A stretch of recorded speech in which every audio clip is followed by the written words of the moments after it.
So let's start with the DragonFly NVDRIVE. That's our second building block. So the NVDRIVE can be configured either as a store or a cache. So I will interchangeably use NVCACHE. When I'm talking about NVCACHE later on, I might even be talking about NVDRIVE. So it's interchangeable. But right now I'm going to talk about NVDRIVE as a store.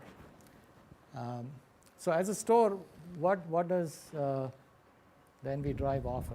Essentially, we are starting out with the same NVRAM card as the base, and we're tacking on a daughter card on top of this NVRAM. And the daughter card can host up to 4 mSATA SSDs. And what does that give you? It gives you essentially 5 independent devices to work with. So you have the NVRAM, and you get the same kind of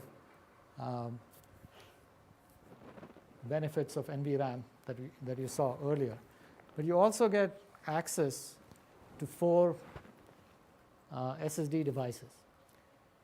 But what is more interesting or more powerful is that you get to link them together in interesting ways.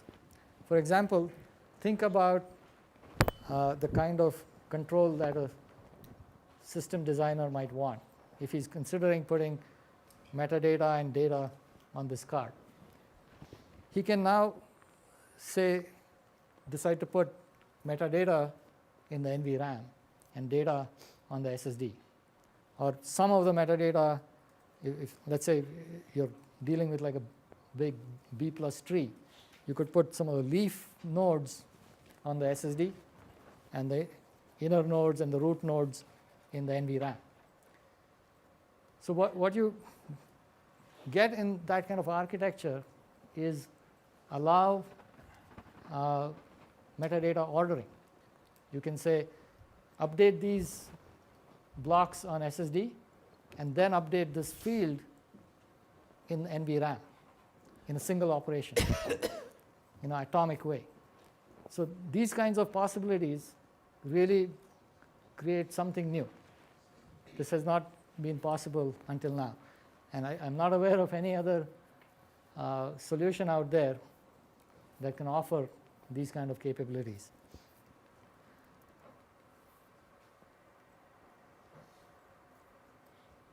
There are other benefits to putting these mSATAs on this card. You can actually put the SSDs of different types on this card.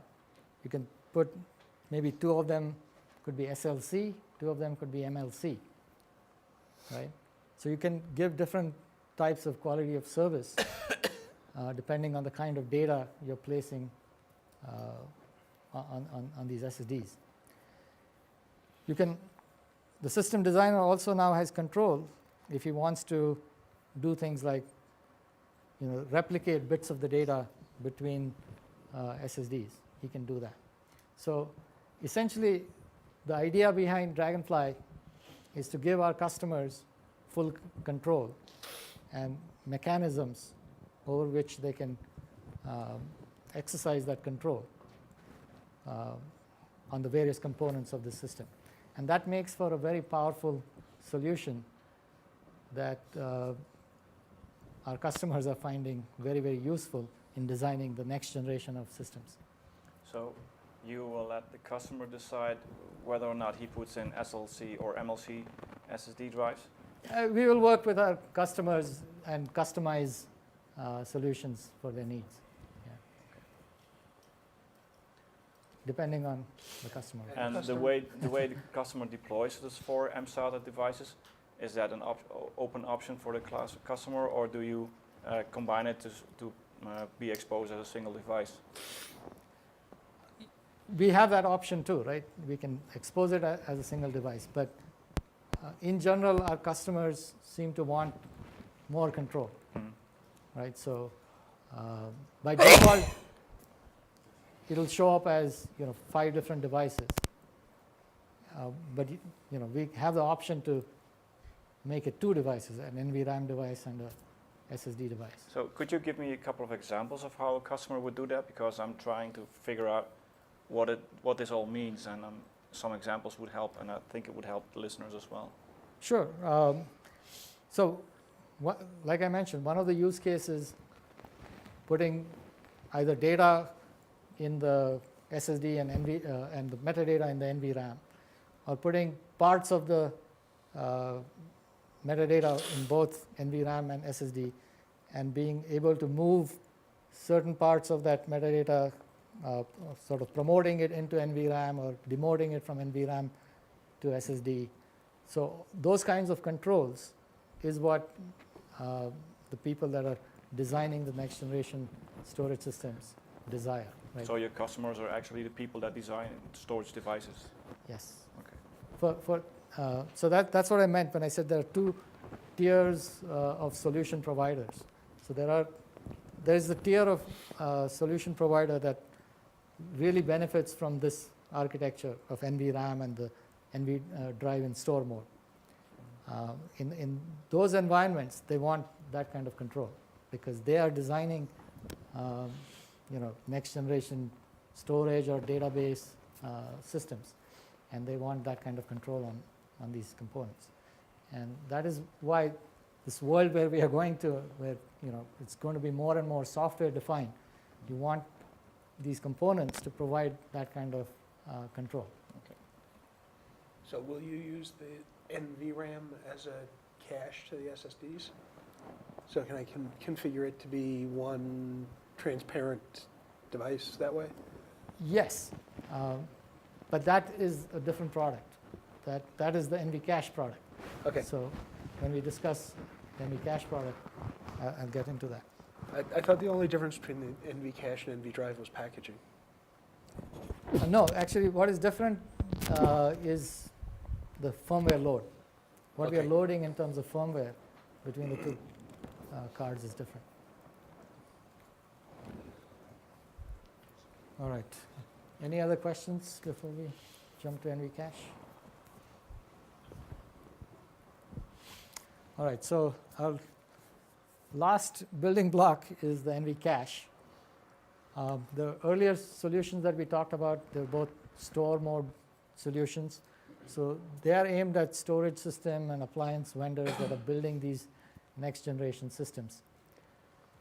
But the NVCACHE solution is different. It is really meant and aimed at private cloud, public cloud deployments, where people are building solutions, but they're building it at a higher level, meaning they're not going down and designing new metadata or new types of file systems.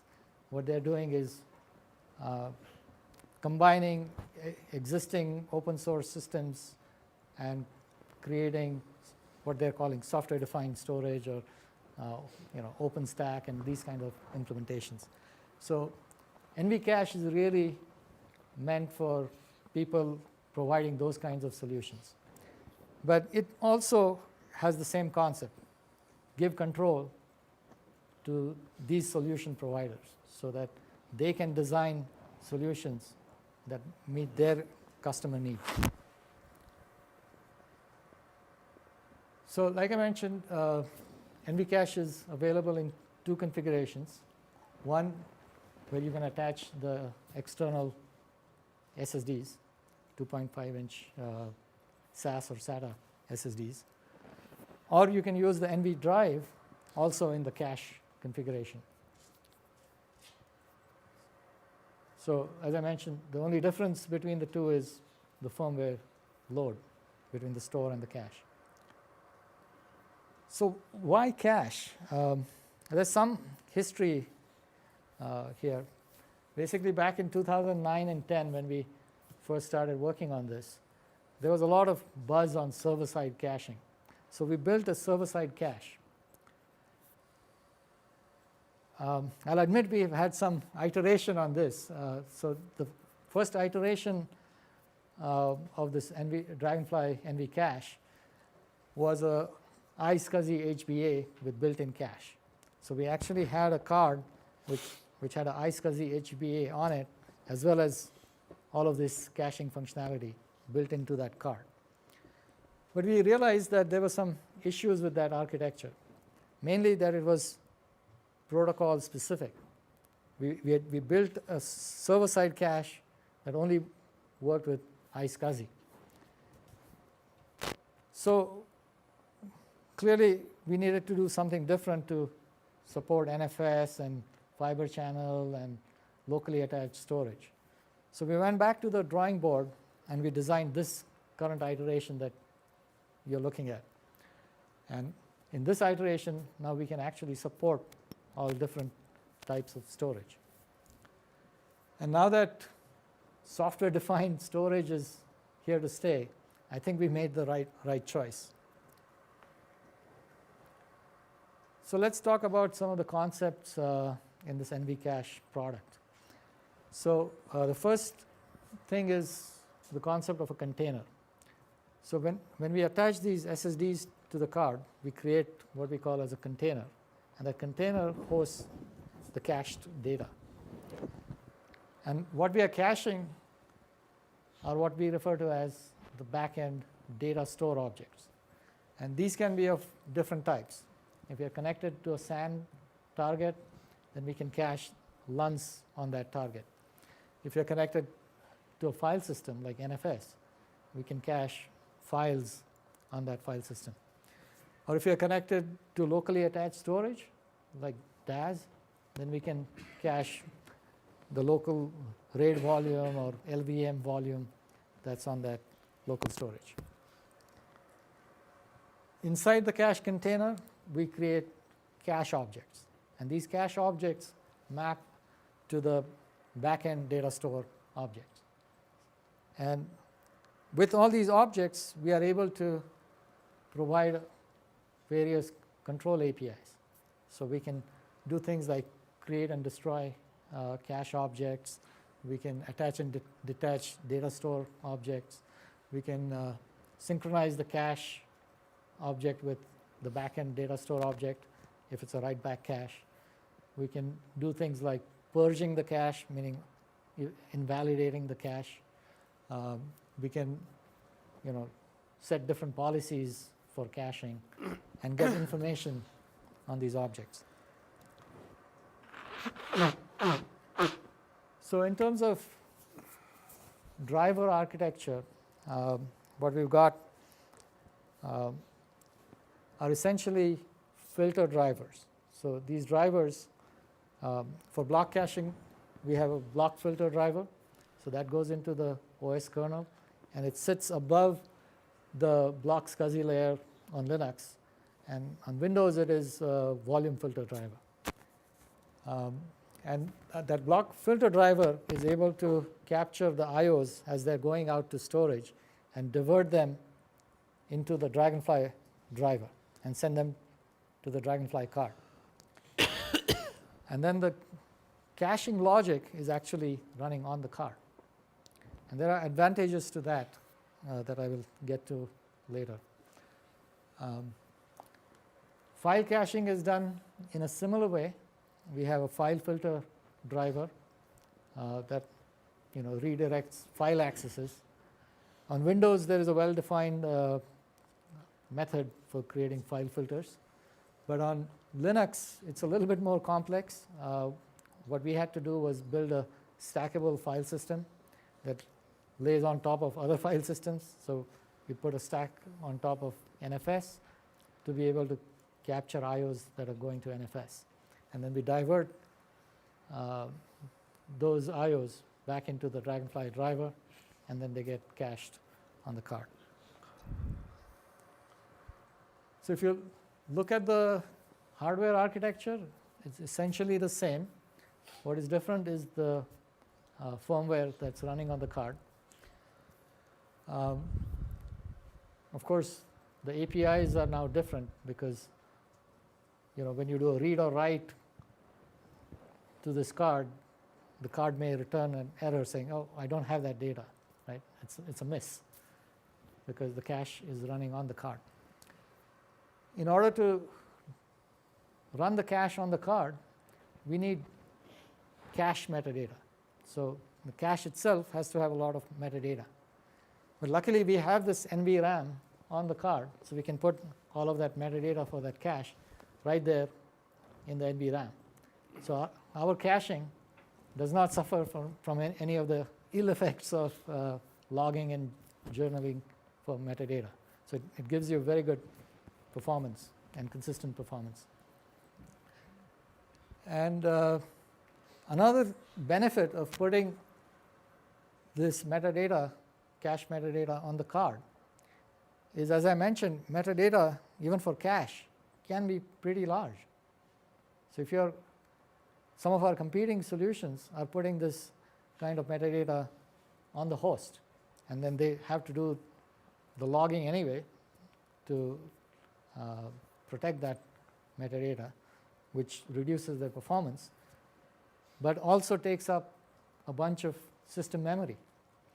And that can be a big problem, right? Especially if you're running in like a virtualized environment, where if you're trying to put this kind of cache logic inside the hypervisor, then your hypervisor memory footprint is going to grow.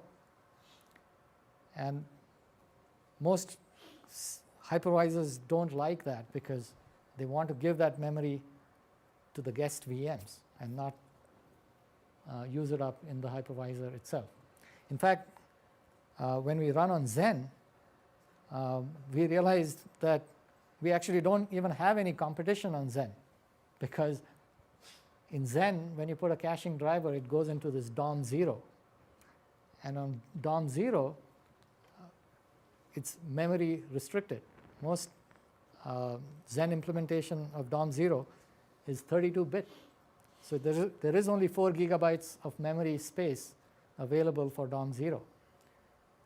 And most installations actually run with much less, like only a gigabyte of memory for DOM 0. So you can't put any of these drivers that require lots of memory into this Zen DOM 0. But you can put this card, because this card is putting all its metadata on the card and not in system memory. And that's a big advantage. Any questions? So the NVRAM is used for the cache metadata. Is it also used as a write cache? Yeah, so what we do is we split it into a portion of the NVRAM that's used as metadata and a portion that's used for data. Okay. So clearly the part that is used for metadata is for gone. metadata, yeah. Is gone. So are you doing any kind of write accumulation in the NVRAM? Yes. So that I'm doing full page writes back to the... Absolutely. So the NVRAM is used as a staging area before we write stuff into the SSDs. And we are able to then write in a sequential manner to the SSDs. And then when we sync back from the cache object, which is inside the SSD container, and send it back to the backend data store object, we are again able to sequentialize it and send it to the backend in a sequential manner. So there's two benefits of doing the write back.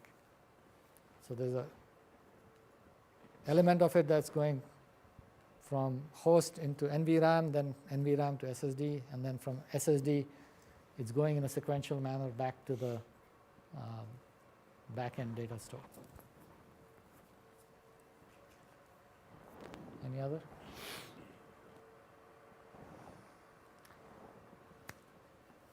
Okay, so now let's look at some of the use cases for NVCACHE. So the first use case, of course, is the server-side cache.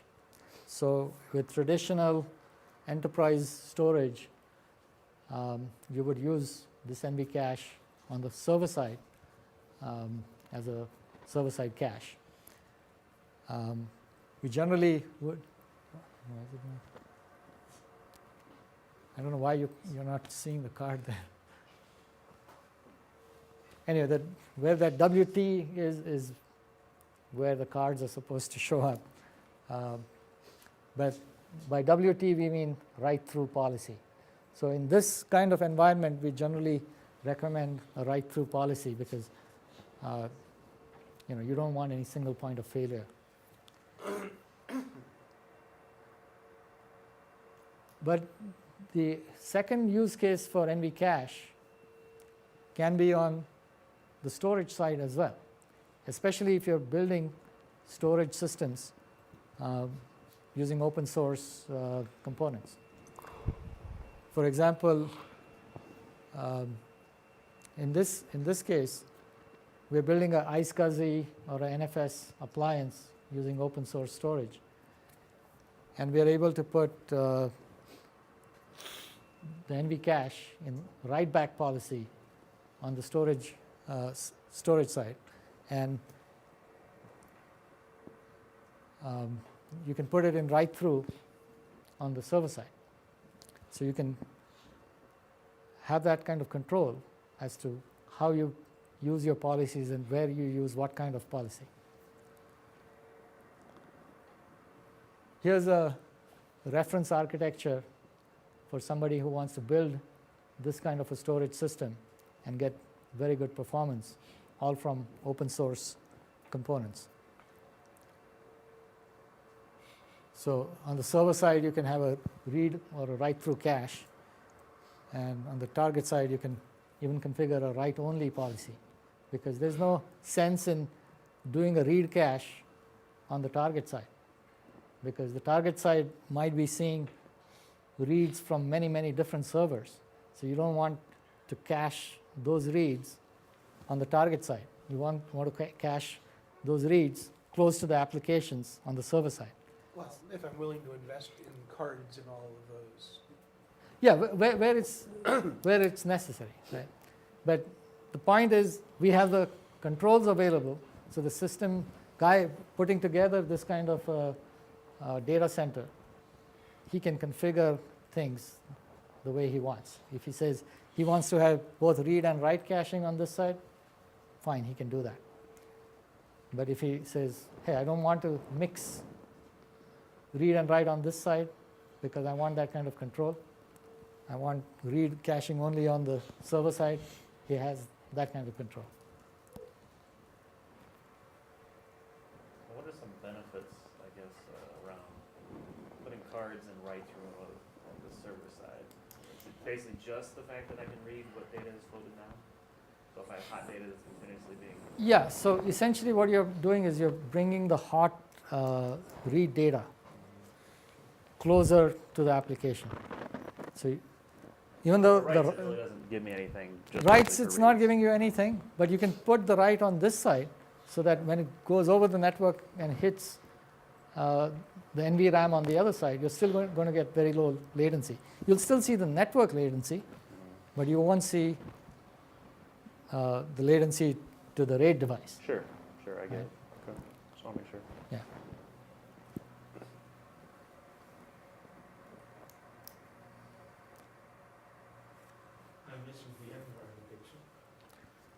Earlier slide. Yeah, I had it in the earlier slide. But that is a good question. I mean, the way we are doing this, when you go back to that driver architecture, maybe I can go back there quickly.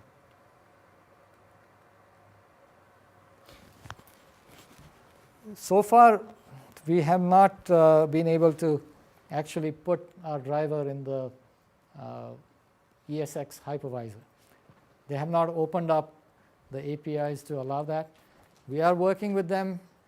They had a program called vFlash for that, but just this week they announced that they're ending that program, and they have a new program called Pluggable Storage Architecture that will allow this kind of thing. So it's taking time for us to put this kind of driver directly in the VMware ESX hypervisor. But we can actually run this on VMware in a guest.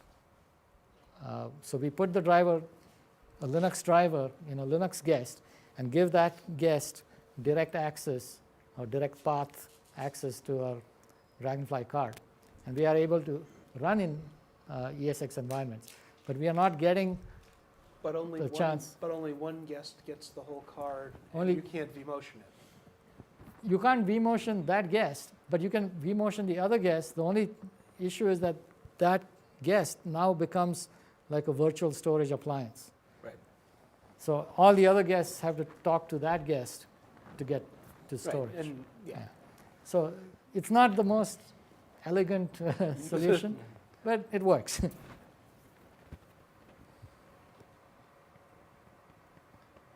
So yeah, I had the VMware up there, but it's actually in that mode.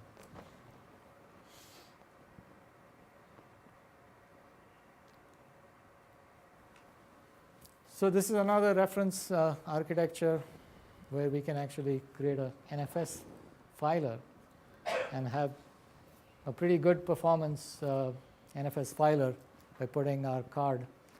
I don't know why it's not showing up, but the presentation actually has pictures of the card in there.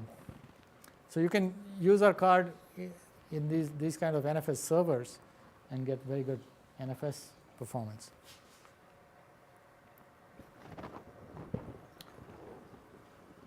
Also, another use case that we are starting to see is that there's a lot of energy behind OpenStack. And OpenStack has this concept of object stores. And object stores are these distributed storage systems where they do a lot of replication. So Swift and Ceph are typically being deployed in this OpenStack environment. And having this kind of write-back capability is very, very useful in that environment, because since you're doing all this kind of storage write replication in these object stores, you need lower latency. And using a DragonFly cache in front of these OSD objects in this OpenStack object store gives you that kind of low latency. And it reduces that burden that you have from replication. So